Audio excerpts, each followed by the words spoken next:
Hello and welcome to chapter 26, where we're focusing on turning our values into action.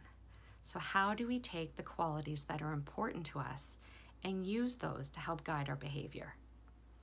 In this chapter, we're also focusing on understanding the difference between what is a value versus what is a goal, because sometimes those can be a little bit confusing and they're both providing some direction for change. For example, a value isn't something that you can just check off and be done, whereas a goal is something that you are able to do.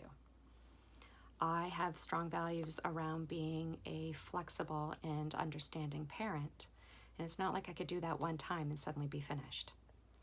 Whereas I might have a goal of that particular week, being able to put my own agenda aside so that I can really focus on understanding my child's perspective. Understanding both of those are really important because not only do they provide us some direction for change, but when we're able to identify a goal that's informed by the things that are important to us, they often allow us to tolerate the discomfort that comes up with moving towards that kind of direction. And just as an aside, sometimes I think the word goal can feel a little bit intimidating.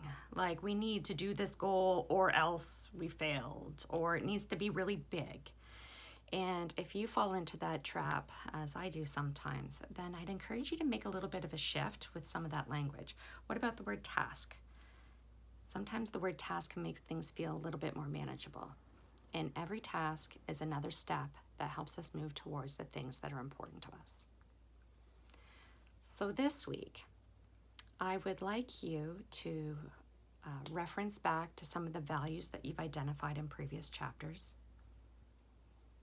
And beside those values, can you choose 1 to 2 goals or tasks that might help you move towards being that kind of parent? For example, if I value being a really present parent, then maybe I'm going to be more intentional around putting down my phone, turning off the TV, slowing the pace, or making more eye contact.